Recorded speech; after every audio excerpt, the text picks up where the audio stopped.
الحمد لله رب العالمين والصلاة والسلام على خاتم النبيين وعلى آله الطيبين وأصحابه المهديين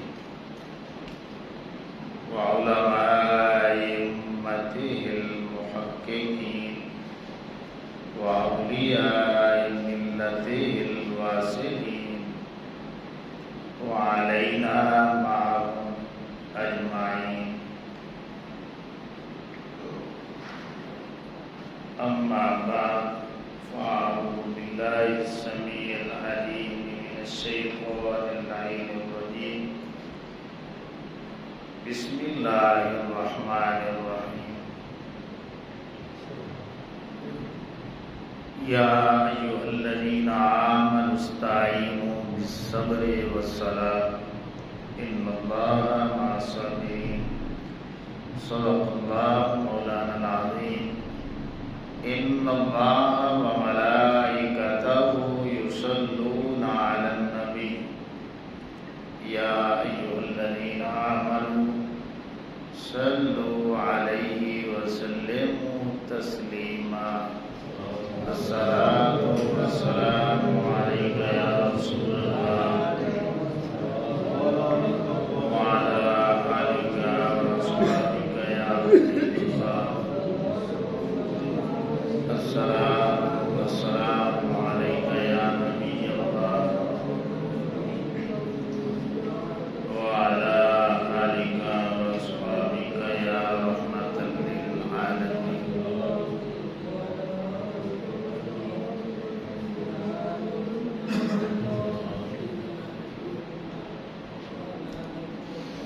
حمد و صلاۃ کے بعد آپ تمامی احباب کو السلام علیکم ورحمۃ اللہ وبرکاتہ.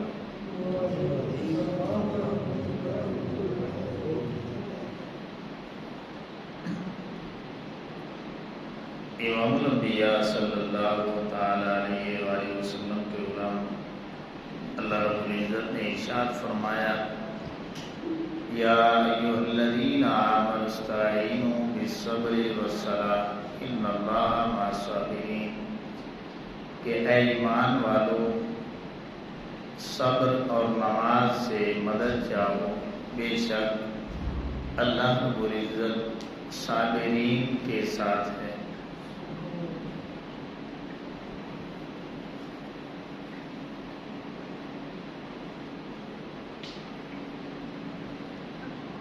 ایک بات جو میں سب سے پہلے کرنا انتہائی ضروری سمجھتا ہوں، اور یہ بات ایک مثال سے آپ کو سمجھ آئے گی.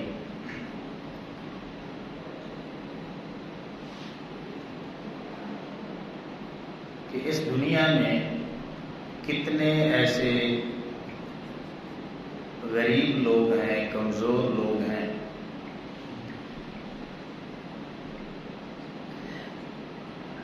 جو قتل ہو جاتے ہیں یا جنہیں قتل کر دیا جاتا ہے اور ان کی میڈیا پر خبر تک نہیں آتی، اور دوسری طرف وزیر ہیں، مشیر ہیں، طاقتور لوگ ہیں. اب ان کی پگڑی تھوڑی سی ہل جائے نا تو آپ نے دیکھا ہوگا کہ میڈیا کئی ہفتوں تک چیختا رہتا ہے. کبھی آپ نے سوچا ہے کہ گردن کا کٹ جانا یہ بڑی زیادتی ہے، ظلم ہے، یا صرف پگڑی کا اچھلنا یہ بڑے ظلم والی بات ہے؟ یقیناً جس کی گردن کٹی ہے یہ بڑا ظلم ہے. تو کیا وجہ ہے کہ ہمارے معاشرے میں جس کی گردن کٹی ہے اس کا کوئی نام تک نہیں لیتا، اور صرف ادھر پگڑی اچھلی ہے تو میڈیا چیخ رہا ہے، اخباریں اور ان کے جو کالم ہیں ان لوگوں سے بھرے پڑے۔ تو جو ایک بالکل سادہ سی بات ہے جو ذہنوں میں آتی ہے کہ گردن چونکہ عام بندے کی کٹی ہے، بندہ عام ہے، کوئی جانتا تک نہیں، تو اس لیے اس کی خبر جو ہے نا وہ بھی عام بن گئی، جو بالکل سادہ سی بات ہے۔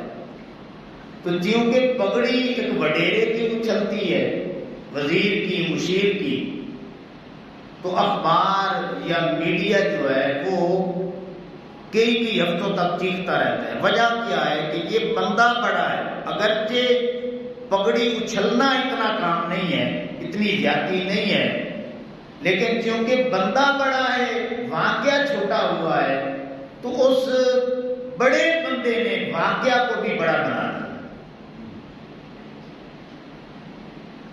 اب یہ مثال اگر آپ ذہنوں میں رکھیں اور پھر آپ جائیں میدان کربلا میں تو آپ کو پتہ چلے گا کہ یہ واقعہ بھی بہت بڑا ہے، واقعہ بھی بہت بڑا ہے، شہادت بھی بہت بڑی ہے، اور جس ہستی نے یہ شہادت اپنے رفقا کے ساتھ پیش کی ہے وہ ہستی بھی بہت بڑی ہے، واقعہ بھی بہت بڑا ہے، شہادتیں بھی بہت بڑی ہیں، اور شہادتیں دینے والی ہستیاں وہ بھی بہت بڑی ہستیاں۔ یہی وجہ ہے امام الانبیاء صلی اللہ علیہ وسلم کے غلاموں کہ امام علی مقام امام حسین رضی اللہ تعالیٰ عنہ کا یہ واقعہ 61 ہجری میں ہوتا ہے، تو کم و بیش 1400 سال گزرنے کے بعد بھی جب محرم الحرام کا مہینہ آتا ہے تو یوں لگتا ہے کہ یہ قریب قریب واقعہ ہوا، حالانکہ ان 1400 سالوں میں کتنے واقعات ہیں جو اس سے بھی بڑھ کر رونما ہوئے، لیکن ان کا آج کوئی نام تک بھی نہیں لیتا اور کوئی جانتا تک بھی نہیں۔ وجہ یہ ہے کہ امام علی مقام امام حسین رضی اللہ تعالیٰ عنہ شخصیت بہت بڑی ہے۔ آج نہ کچھ لوگ یہ ذہنوں میں بات آتی ہے کہ واقعہ کربلا جو بیان کیا جاتا ہے تو آنکھوں سے کس نے دیکھا، یہ بہت بڑا سوال ہے، پھر کس نے بیان کیا ہے؟ اب یہ پچھلا واقعہ آپ کے ذہنوں میں ہوگا کہ شخصیت بڑی ہو تو پھر واقعہ بڑی دیر تک یاد رہتا ہے، وہ کیسے؟ اس کو مزید آسان انداز میں اگر میں آپ کو بتلاؤں کہ قائد اعظم محمد علی جناح رحمت اللہ علیہ آپ کو اس دنیا سے گئے ہوئے کتنا عرصہ ہو چکا ہے؟ کم و بیش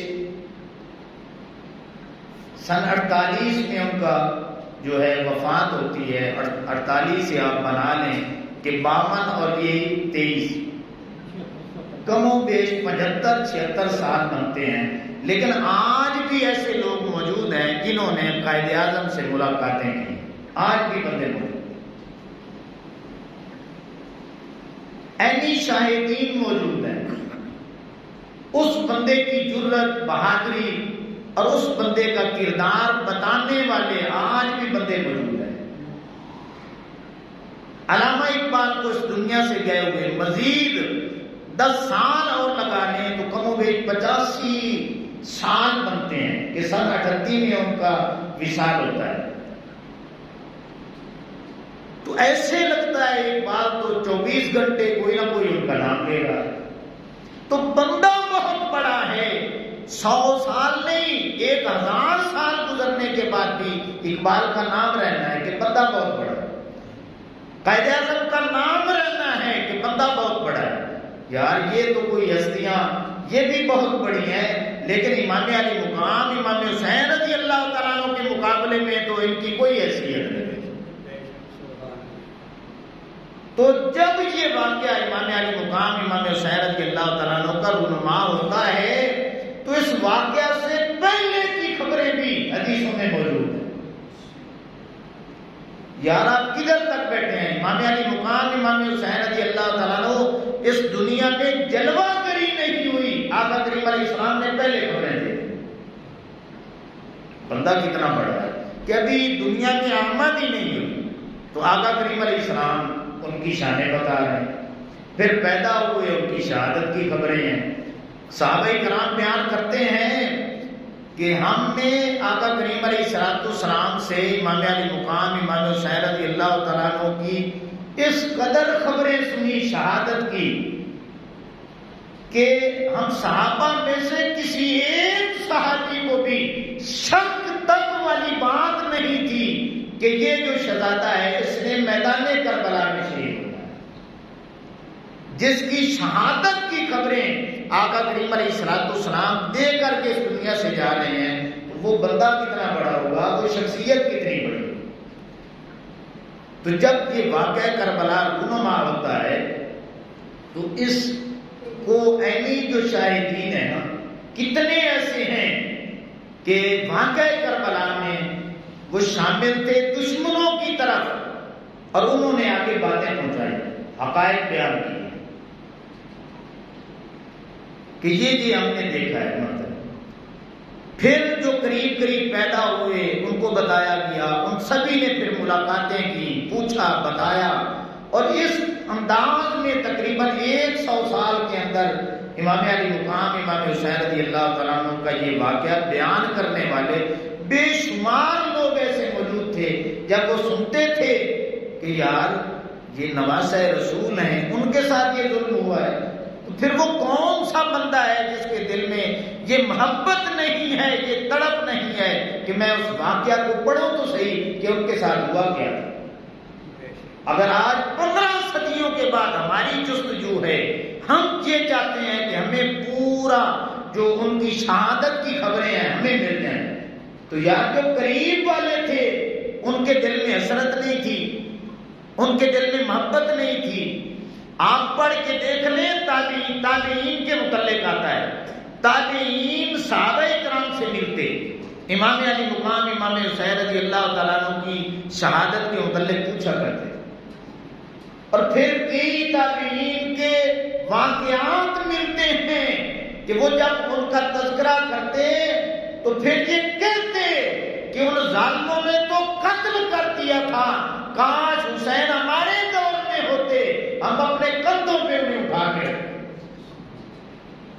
تو یہ ان ہستیوں نے بھی اپنی محبت کا اظہار کیا ہے، جس طرح ہم بھی آج ان کے ساتھ اپنی محبت کا اظہار کرتے ہیں۔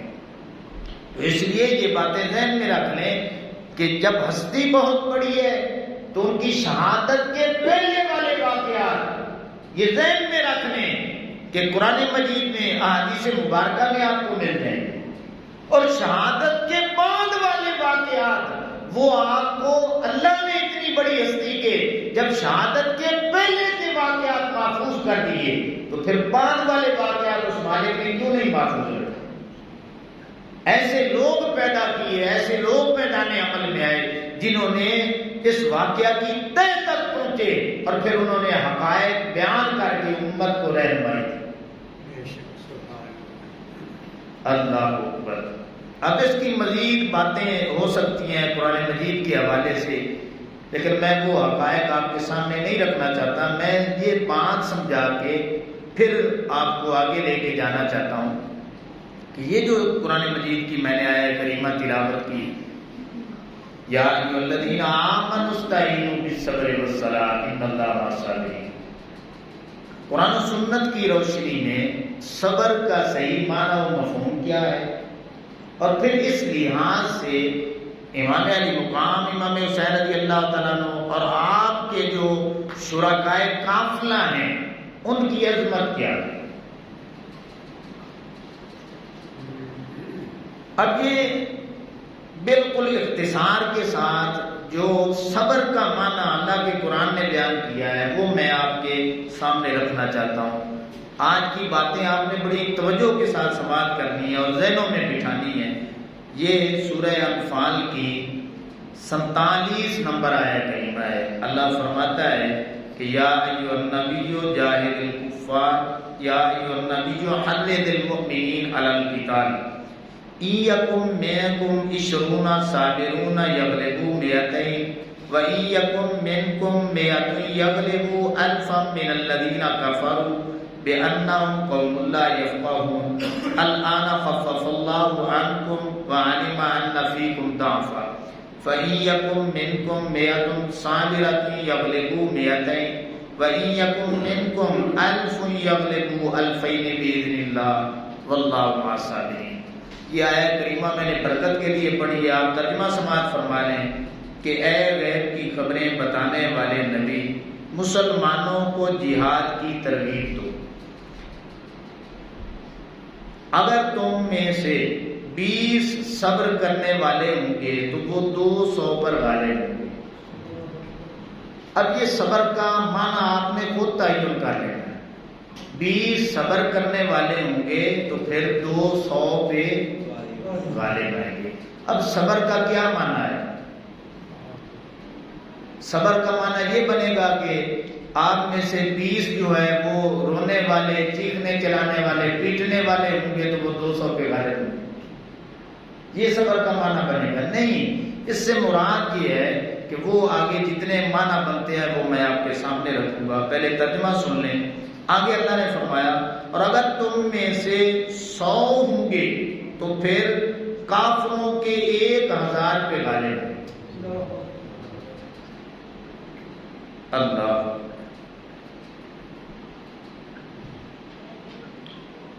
200 ہوں گے تو کتنوں پہ غالب ہوں گے؟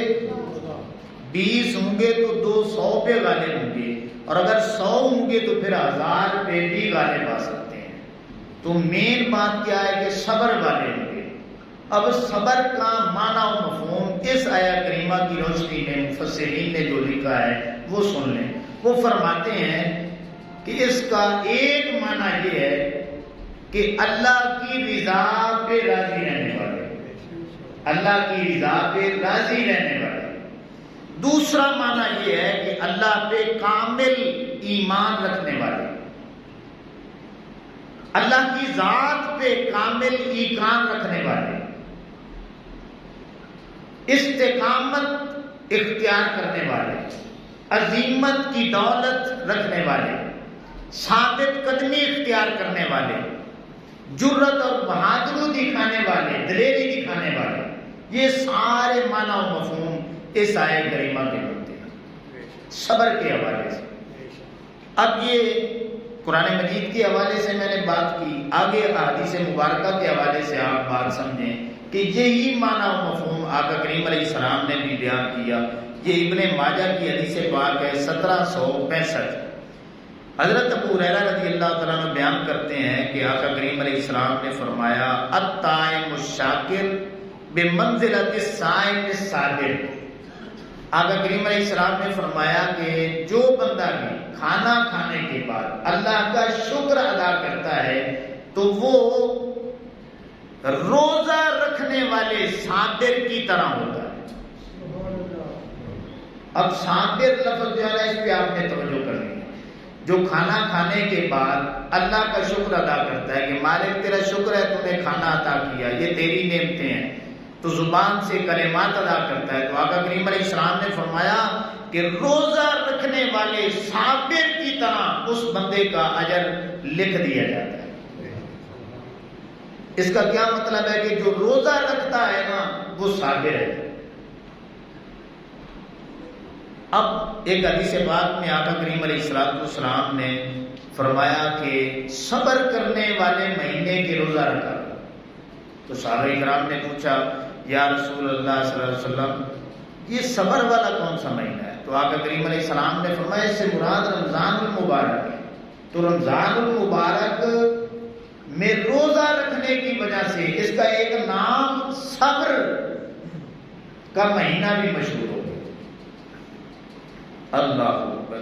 پھر تیسری حدیث پاک جو کہ مشکات میں 296 نمبر پہ ہے کہ آقا کریم علیہ السلام نے فرمایا کہ وَالصَّوْمُ نِصْفُ الصَّبْرِ، کہ جو روزہ دار ہے نا سمجھ لیں کہ آدھا صبر اس کے پاس ہے۔ اب یہ جو صبر بار بار آ رہا ہے کہ روزہ دار کو صابر کہا گیا ہے۔ اب جو روزہ رکھتا ہے وہ کمزور بندہ رکھتا ہے یا جسمانی طاقتور بندہ رکھ سکتا ہے؟ ایمان سے بنا ہے تو روزہ کمزور بندہ رکھ سکتا ہے جس کی صحت ہی نہیں ہے، جان ہی نہیں ہے اور کمزور بندہ ہے تو وہ روزہ نہیں رکھتا. تو صحت مند بندہ، طاقتور بندہ، جسمانی طور پہ جو مضبوط بندہ ہے وہ روزے رکھتا ہے. تو آقا کریم علیہ السلام فرما رہے ہیں کہ جو روزہ رکھتا ہے وہ صبر کرنے والا ہے. اور صبر والا کون ہو سکتا ہے؟ جو جسمانی طور پہ مضبوط ہوگا وہی روزہ رکھے گا، جو روزہ رکھے گا وہی صابر ہوگا.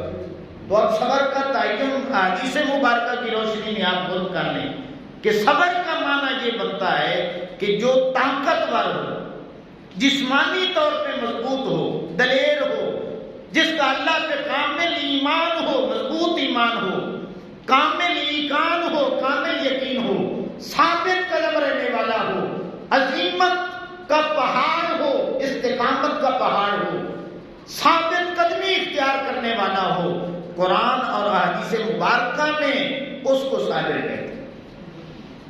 اللہ اکبر. اور پھر ایک پرانی مثال بھی آپ کو میں دینے لگا ہوں کہ آپ نے بڑا مشہور واقعہ سن رکھا ہے کہ حضرت یعقوب علیہ السلام نے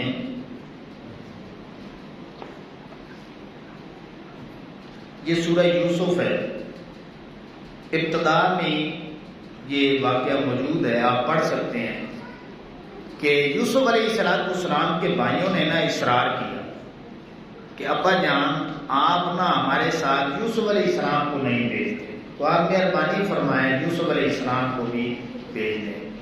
تو آگے سے حضرت یعقوب علیہ السلام نے یہ فرمایا کہ بیٹو مجھے لگتا یوں ہے کہ کہیں ایسا نہ ہو کہ آپ اپنی کھیل میں مصروف ہو جاؤ اور یوسف علیہ السلام کو بھیڑیا کھا جائے. ابھی یوسف علیہ السلام کو بھیجا نہیں ہے اور پھر وہ بہانہ بھی ایڈ پہ یہی بنا رہے ہیں. اللہ کے نبی کی خبریں سنیں، اب وہ چاہتے نا تو کوئی اور بھی بنا سکتے تھے، ہو سکتا تھا نا، لیکن نہیں، اینڈ پہ یہی بہانہ بنا کے آتے ہیں. یعقوب علیہ السلام نے پھر یوسف علیہ السلام کو بھیجا. اب وہ جنگل میں پہنچ کے بیبانوں نے انہوں نے ایک پرانے بنائی. اصل میں حسد تھا کہ ابا جان ان سے زیادہ محبت کرتے ہیں، ہمارے ساتھ اتنی محبت نہیں کرتے، تو ابا جی کی محبت حاصل کرنے کے لیے یوسف علیہ السلام کو ٹھکانے لگایا جائے، کہیں پہ قتل کر دیا جائے یا پھر فروخت کر دیا جائے. اب کیا ہوتا ہے کہ یوسف علیہ السلام کو لے جاتے ہیں، وہاں پہ مارتے ہیں، منہ پہ تھپڑ مارتے ہیں، زیادتی کرتے ہیں. ایک بھائی کہتا ہے کہ اس کو قتل کر دیں، ایک کہتا ہے کہ قتل نہ کریں. ایک نے ایک دن ابا جی کو پتہ چل گیا تو پھر ہم کیا منہ دکھائیں گے. ایسا کرتے ہیں کہ یہ رستہ ہے جہاں سے قافلے سفر کرتے ہیں، تو کوئی ایسی ترتیب بناتے ہیں کہ کوئی قافلہ گزرے اور یوسف علیہ السلام کو اٹھا کے لے جائے. اب وہ کیا کرتے ہیں کہ ایک کنواں ہوتا ہے، اس کنویں میں یوسف علیہ السلام کو پھینک دیتے ہیں. اللہ اکبر. یوسف علیہ السلام کو کنویں میں پھینکا. سارے بھائی جو ہے نا انہوں نے پلاننگ بنائی کہ آج ہم گھر میں جلدی نہیں جائیں گے، کیا کریں گے. انہوں نے ایک جانور ذبح کیا، بھیڑ کو ذبح کیا، اور یوسف علیہ السلام کا کرتا تو انہوں نے اتار لیا تھا، تو وہ بھیڑ کا خون جو ہے نا انہوں نے اس کپڑے پہ لگا دیا، قمیض پہ لگا دیا. اب ان کے پاس سوٹے موجود تھے، چرواہوں کے پاس جس طرح ہوتے ہیں ڈنڈے، انہوں نے یوسف علیہ السلام کی اس قمیض کو اس ڈنڈے کے اوپر چڑھا دیا. اب پوری پلاننگ تھی، روتے ہوئے، پیٹتے ہوئے، چیختے اور چلاتے ہوئے، اور یوسف علیہ السلام کے کرتے کا عالم بنا کے وہ اپنے گھر میں داخل ہوتے ہیں. اور قرآن مجید میں آتا ہے کہ وَجَاءُوا أَبَاهُمْ عِشَاءً يَبْكُونَ، کہ روتے اور پیٹتے ہوئے جب وہ پہنچے تو وہ وقت عشاء کا وقت. اب یہ میں قرآن مجید کی آپ کو بات بتا رہا ہوں. اللہ اکبر. اب یعقوب علیہ السلام نے پوچھا بیٹوں آج کیا وجہ ہے کہ روتے ہوئے، پیٹتے ہوئے، چیختے چلاتے ہوئے اور علم نکالتے ہوئے جلوس کی شکل میں آ رہے ہو، کیا وجہ ہے؟ تو وہ کہنے لگے کہ ابا جی یوسف علیہ السلام کو تو بھیڑیا کھا گیا، وہی معنی لگا ہے۔ اب دو کردار ہیں جن کو اللہ کا قرآن بیان کرتا ہے۔ ایک وہ لوگ ہیں جو جھوٹے ہیں، ظلم کرنے والے ہیں، وہ کیا کرتے ہیں؟ روتے ہوئے آتے ہیں، پیٹتے ہوئے آ رہے ہیں، چیختے چلاتے ہوئے آ رہے ہیں، علم نکال کے آ رہے ہیں، خون بھی لگا ہوا ہے۔ دوسری طرف اللہ کا نبی ہے یوسف علیہ السلام ادھر کنویں میں ہیں، بھائی اپنا پورا ڈرامہ رچا کے اپنے ابا جی کے پاس جاتے ہیں۔ ادھر یعقوب علیہ السلام جو کہتے ہیں اللہ نے اس کو قرآن بنا کے اتار دیا۔ ادھر جو جھوٹے ہیں ان کا واقعہ ہے کہ وہ بہانے بنا رہے ہیں، بے صبری دکھا رہے ہیں۔ یعقوب علیہ السلام کا کردار اللہ کا قرآن بیان کرتا ہے کہ قال بل سولت لکم انفسکم امرا فصبر جمیل۔ اے رونے پیٹنے والوں، چیخنے چلانے والوں، علم نکالنے والوں اور بہانے بنانے والوں، مکر کرنے والوں، یہ رونا پیٹنا چیخنا چلانا یہ تمہارا کام ہے، میں اللہ کا نبی ہوں، میں صبر کر کے دکھاؤں۔ تو کیا مطلب؟ جو جھوٹے ہوتے ہیں نا وہ یہ مکاریاں کرتے ہیں۔ آج بھی دیکھ لیں، ایک طرف وہ لوگ ہیں جو امام علی مقام امام حسین رضی اللہ تعالیٰ عنہ کے ذکر کے لیے اپنے وجود کو پاک کرتے ہیں۔ ہمارے ہاں جتنی بھی محفل ہوتی ہیں، مجالس ہوتی ہیں، تو ہمارے یہاں کیا ہوتا ہے؟ الحمدللہ ہمارے احباب جب محفل میں شرکت کرتے ہیں تو وہ باوضو کرتے ہیں، باوضو ہو کے شرکت کرتے ہیں۔ ایک طبقہ وہ بھی ہے جب محرم الحرام آتا ہے تو یہی کردار ان کا ہوتا ہے کہ وہ روتے ہیں، چیختے ہیں، چلاتے ہیں اور پھر مکر کرتے ہوئے نظر آتے ہیں۔ تو کیا مطلب؟ ایک طرف جھوٹوں کی مکاری ہے، ایک طرف نبیوں کی سنت موجود ہے۔ یوسف علیہ السلام فرما رہے ہیں کہ میں اللہ کا نبی ہوں، صبر کر کے دکھاؤں گا۔ کیا مطلب؟ جرأت اور بہادری کے ساتھ اللہ نے یہ جو امتحان لینا ہے نا، میں اس امتحان میں پاس ہو کر کے دکھاؤں گا۔ بے صبری تم کرو، میں صبر کر کے دکھاؤں گا۔ اللہ اکبر۔ تو یہ قرآنی واقعہ بھی ہمیں بتا رہا ہے کہ صبر جو ہے نا، اب یہ صبر کتنا تھا؟ 40 سالوں کے بعد حضرت یعقوب علیہ السلام کی پھر ملاقات ہوتی ہے۔ تو 40 سال حضرت یعقوب علیہ السلام نے جو صبر کیا ہے، وہ قرآن کی روشنی میں یہ بات بنتی ہے کہ یعقوب علیہ السلام کا اللہ پہ کامل ایمان تھا، اللہ کی رضا پہ راضی بھی تھے، اللہ پہ کامل ایقان بھی تھا، ثابت قدم بھی تھے۔ اللہ نے غیبی خبر دے دی تھی کہ یہ ڈرامہ رچائیں گے کہ یوسف علیہ السلام کو بھیڑیا کھا گیا، یہ بات بھی بتا دی کہ تمہیں پتہ چل جائے کہ تم نے کام تو بعد میں ڈالنا ہے، مجھے اللہ نے پہلے خبر دے دی، تو میں نے ثابت قدم رہ کے دکھانا ہے۔ یہ میرا بھی امتحان ہے، میرے بیٹے یوسف علیہ السلام کا بھی امتحان ہے، تو میں یہ امتحان رو پیٹ کے نہیں دوں گا، بلکہ دلیری کے ساتھ اس امتحان کو میں کامیاب کروں گا۔ تو اب میں نے قرآن مجید کی آیات آپ کے سامنے رکھی، احادیث مبارکہ رکھی، اور یہ قرآنی واقعہ رکھا کہ صبر کا معنی و مفہوم آپ خود متعین کریں۔ اگر یوسف علیہ السلام بزدلی دکھاتے، نعوذ باللہ من ذالک، تو وہ تو ایک دن بھی باپ بیٹے کے بغیر کس طرح یار زندہ رہ سکتے؟ ایک دن بھی ماں کا بیٹے کا وہ تو زندہ ہی نہیں رہ سکتے۔ تو یہ 40 سال کس طرح گزر گئے؟ آپ تھوڑا سا آگے پڑھ کے دیکھیں اسی صورت میں کہ 40 سال جب گزر گئے تو حضرت یعقوب علیہ السلام کچھ وقت کے بعد آپ فرمایا کرتے تھے کہ مجھے اس جگہ سے یوسف علیہ السلام کی خوشبو آتی ہے۔ تو گویا یوسف علیہ السلام کو یہ بھی پتا تھا انہوں نے قتل نہیں کیا، یوسف علیہ السلام زندہ ہیں، تبھی تو خوشبو خوشبو آ رہی ہے. اللہ اکبر. تو اس لیے امام الانبیاء صلی اللہ تعالی علیہ وسلم کے غلاموں آگے چلیں. جب 10ویں کی رات آتی ہے اور امام علی مقام امام حسین رضی اللہ تعالیٰ عنہ جب آخری خطبہ اپنے ہی قافلے والوں کو دیتے ہیں تو جو باتیں امام نے ارشاد فرمائیں کہ یار سبھی چلے جائیں، سبھی چلے جائیں، ان کی دشمنی میرے ساتھ ہے، یہ میرے خون کے پیاسے ہیں، میں سبھی کو اجازت دیتا ہوں، سبھی چلے جائیں. علماء نے لکھا ہے کہ امام علی مقام امام حسین رضی اللہ تعالیٰ عنہ 10ویں کی رات سبھی کو جو اجازت دے رہے ہیں نا، یہ بات اس بات کی رمازی ہے، عکاسی کرتی ہے کہ امام علی مقام امام حسین رضی اللہ تعالیٰ عنہ بتانا یہ چاہتے تھے کہ میرے قافلے میں تم جو شامل ہو چکے ہو یہ تمہاری خوش نصیبی ہے، ورنہ ان بے ایمانوں سے لڑنے کے لیے میں اکیلا ہی کافی ہوں. اللہ. تو امام الانبیاء صلی اللہ تعالی علیہ وسلم کے غلاموں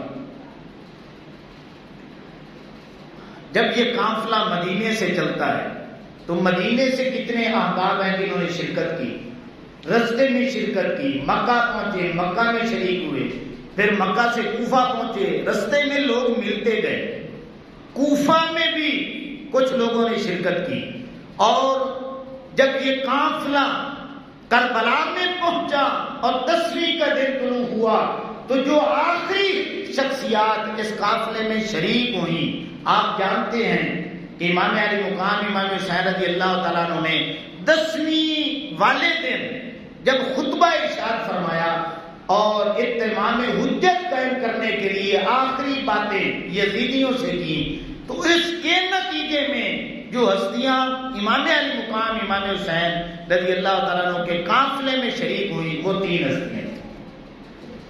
آپ جانتے ہیں ایک کا نام ہر ہے، ایک ان کے بھائی ہیں، ایک ان کا غلام. یعنی مدینہ سے لوگ شامل ہو رہے تھے، مکہ میں بھی شامل ہوئے، کوفہ میں بھی شامل ہوئے، اور یہ آخری ہستیاں بالکل عین لڑائی سے تھوڑی دیر پہلے یہ قافلے میں شریک ہیں. اور اب جو ہے نا میں آپ کو 2-3 شخصیات کے واقعات سنانا چاہتا ہوں کہ ان ہستیوں نے کس انداز میں، کس جرت اور بہادری کے ساتھ انہوں نے امام علی مقام امام حسین رضی اللہ تعالیٰ عنہ کا ساتھ دیا. حضرت حر رضی اللہ تعالیٰ عنہ جب حقائق جان چکے کہ ایک طرف اللہ اور اس کے رسول صلی اللہ علیہ وسلم کی رضا ہے، ایک طرف ناراضگی ہے، ایک طرف امام علی مقام امام حسین رضی اللہ تعالیٰ عنہ کی ذات ہے، دوسری طرف یزید جیسا بد کردار ہے، ایک طرف جنت ہے دوسری طرف دوزخ ہے. آپ نے دل میں یہ فیصلہ کیا کہ میں قافلہ حسینی میں شامل ہو کر کے اللہ اور اس کے رسول صلی اللہ علیہ وسلم کی رضا حاصل کر کے میں جنت کا مسافر بنوں. سارے اونچی آواز سے بولیں. آپ نے بس سوچا، گھوڑے کو ایڑی لگائی، امام کے قافلے میں شامل ہو گئے، اور آتے ہی حضرت حر نے فوراً معافی مانگی کہ سب سے پہلے رستہ روکنے والا میں ہوں، مجھے نہیں علم تھا کہ بات یہاں تک پہنچ جائے گی، تو ساری غلطی میری ہے، میں نے آپ کو روکا ہے، میں آپ سے معافی مانگتا ہوں. اب کتابیں پڑھ کے دیکھیں، امام نے کوئی ناراضگی کا ظاہر ہی نہیں کی کہ یار مجھے تیرے اوپر کوئی ناراضگی ہے. قدموں سے اٹھایا، سینے سے لگایا اور تسلیاں دی. پھر حضرت اور کہنے لگے کہ میں اپنی ان غلطیوں کا ازالہ کرنا چاہتا ہوں، آپ مجھے اجازت دیں ان 22,000 یزیدیوں سے سب سے پہلے میں ٹکرانا چاہتا ہوں. کتنے مورخین ہیں جنہوں نے لکھا ہے امام نے اجازت دے دی. حضرت حر میدان میں آتے ہیں، جب یزیدیوں کو خبر ہوتی ہے نا، حضرت حر عام بندہ نہیں ہے، ایک بندہ 1,000 کا مقابلہ کرنے والا ہے.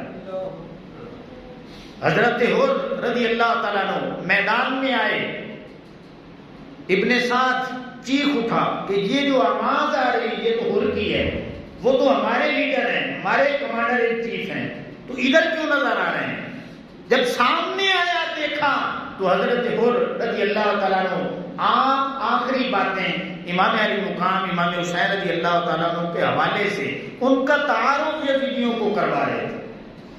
اور بے ایمانوں ظالموں، اور یزید کی ایک طرف محبت ہے، ایک طرف نبی کا نواسہ ہے. یہ وہ نواسہ ہے جس کو آقا کریم علیہ السلام نے کندھوں پہ اٹھایا ہے، سینوں سے لگایا ہے، گود میں بٹھایا ہے، اور آقا کریم علیہ السلام نے اس کو زبانیں اپنی چسائی ہیں.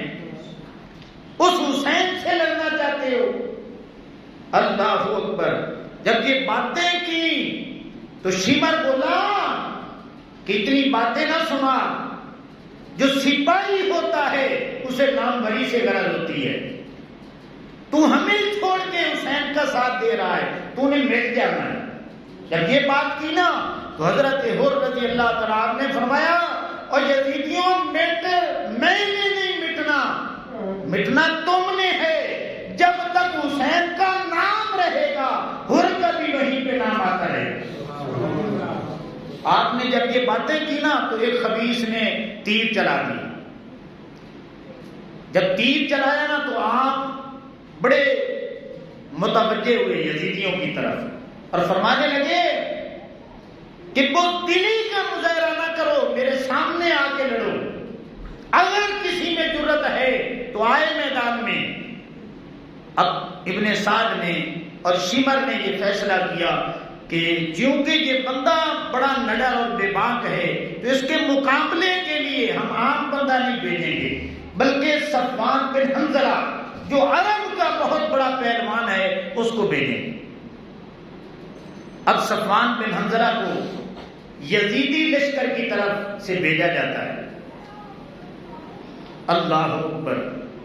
اب وہ سمجھانے کی کوشش کرتا ہے، لالچ دیتا ہے کہ کدھر جا رہے ہو، ادھر ہمارے قافلے میں آ جاؤ. جب اس نے باتیں بڑھانی شروع کی نا تو حضرت عمر رضی اللہ تعالیٰ عنہ جلال میں آئے، فرمایا یزیدیوں مجھے سبق دیتے ہو، اور میں نے بڑی مشکل سے اپنی غلطی کا ازالہ کیا ہے. اگر تم میرا خطبہ نہیں سننا چاہتے اور میری باتیں اثر انداز نہیں کرتی تو پھر باتیں نہ کرو، آؤ مقابلے کے لیے. یہی بات کی اور آپ نے صفوان بن حنظلہ پہ اس انداز میں حملہ کیا، ایک ہی نیزہ پیٹ میں مارا اور اس طرح ایسے اچھالا اور نیچے پھینکا کہ اس کی ساری ہڈیاں وہیں پہ ٹوٹ چکی تھی. ایک ہی بار میں بس ایک ہی نیزہ مار کے اسے ڈھیر کر دیا. اب اس کے 3 بھائی اور بھی دلیر تھے، بہادر تھے، جو شریک تھے. انہیں بڑا غصہ ہے کہ ہمارے بھائی کو قتل کر دیا ہے اور اس بے دردی کے ساتھ کیا ہے. تینوں نے یک بار کی حملہ کیا. امام علی مقام امام حسین رضی اللہ تعالیٰ عنہ آپ یہ سارا منظر دیکھ رہے ہیں. حضرت حر نے ایک بھائی کو کمر سے پکڑا، دوسرے کو تلوار ماری، اس انداز میں دونوں کو ڈھیر کیا. تیسرے پہ حملہ کرنا چاہتے تھے کہ اس نے واپسی کا رخ اختیار کیا.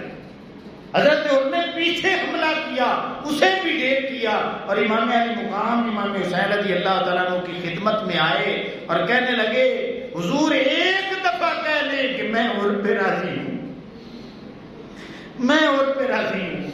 اب کتابوں میں آتا ہے کہ امام علی مقام امام حسین رضی اللہ تعالیٰ عنہ بڑے عجیب جملے ارشاد فرمایا، نام انت حر، حر عربی کا لفظ ہے جس کا معنی ہے تو آزاد ہے، اور تو پہلے ہی جہنم سے آزاد ہے. آپ نے یہ ارشاد فرمایا انت حر، اور تیرا نام بھی حر ہے اور اللہ نے تجھے جہنم سے آزاد بھی کر دیا. اب امام الانبیاء صلی اللہ علیہ وسلم کے غلاموں حضرت حر رضی اللہ تعالیٰ عنہ جب حملہ کرتے ہیں یزیدی فوج پہ اس انداز میں کرتے ہیں کہ جدھر جاتے ہیں سروں کو کاٹ کے رکھ رہے ہیں. ایک خبیث نے دیکھا کہ گھوڑا جدھر جاتا ہے بس سروں کی فصلیں کاٹتا جا رہا ہے، کوئی ایسی تدبیر کریں کہ یہ گھوڑے سے گر جائیں. اس بدبخت نے گھوڑے کی ٹانگیں کاٹی. حضرت عمر زمین پہ تشریف لے کے آئے. اب ہزاروں کے مجمع میں حضرت عمر نے ایسی تلوار چلائی کہ سبھی کو فنار کیا. پھر گھوڑے کو آپ نے دیکھا کہ گھوڑا بھی وہیں پہ لیٹا ہے، ٹانگیں کٹ چکی ہیں، ان یزیدیوں کو ٹکانے لگا کے پھر ایک رخ امام کی طرف کیا. امام علی مقام امام حسین رضی اللہ تعالیٰ نے اپنی سواری پیش کی، حضرت حر کو اپنا گھوڑا عطا کیا. حضرت حر پھر دلیری کے ساتھ ایک دفعہ میدان میں اترے، للکارا، یزیدیوں کا کوئی بندہ سامنے نہیں آیا. اب شمر بولا، ابن سعد کی آواز آنے لگی، کیا کہا؟ اے نامرادو، اور صرف ایک بندے کا مقابلہ نہیں کر سکتے؟ اس ایک بندے نے تمہاری صفوں کی صفیں کاٹ کے رکھ دی ہیں.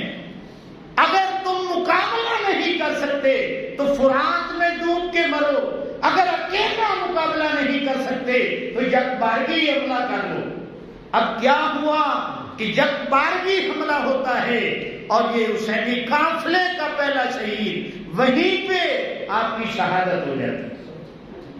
اللہ اکبر. اب ان کے متعلق پڑھ کے دیکھیں، 1 2 10 15 20 100 200 نہیں، جہاں پہ بھی پڑھیں گے ہزاروں کی تعداد میں صرف ایک حضرت حر نے یزیدیوں کو فنار کیا.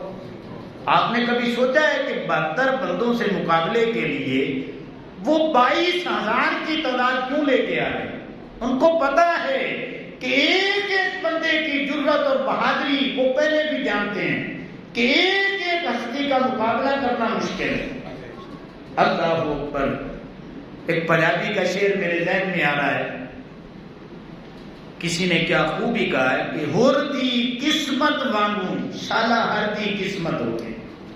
ہر دی قسمت وانگوں شالا ہر دی قسمت ہوئے، دن چڑھے وچ دوزخ دے تے شام بہشتی ہوئے. جب 10ویں کا دن چڑھا تھا تو حضرت حر دوزخ کی طرف جا رہے تھے. ابھی شام نہیں ہوئی، ایمان پہ جان واری ہے تو جنت کے مسافر بن چکے. اللہ اکبر. تو امام الانبیاء صلی اللہ تعالیٰ علیہ وسلم کے غلاموں، یہ صرف اور صرف میں نے حضرت حر رضی اللہ تعالیٰ عنہ کی بہادری کے حوالے سے آپ کو ان کی بہادری، ان کے کارنامے میں نے بتائے ہیں کہ کس انداز میں انہوں نے جرت اور بہادری کا مقابلہ کس انداز میں کیا. اور میں آپ کو ایمانداری کے ساتھ ایک بات بتاؤں کہ عرب معاشرے میں جنگی قوانین جو تھے نا، جنگی قوانین، انہوں نے اس کو بھی پامال کر دیے تھے. تمام مورخین نے لکھا ہے کہ اگر جنگی قوانین کی پاسداری کی جاتی، جنگی قوانین کی پاسداری کی جاتی تو 22,000 کے لشکر کے لیے صرف اور صرف حضرت حر کافی کہ جب یکبارگی حملہ ہوتا ہے تو پھر آپ کی شہادت ہوتی ہے. تنی تنہا آپ نے ہزاروں یزیدیوں کو ٹکانے لگایا. تو اس لیے امام الانبیاء صلی اللہ تعالیٰ علیہ وسلم کے غلاموں، اس لیے قرآن مجید بھی صبر کا جو مفہوم دے رہا ہے وہ جرت اور بہادری کے حوالے سے دے رہا ہے.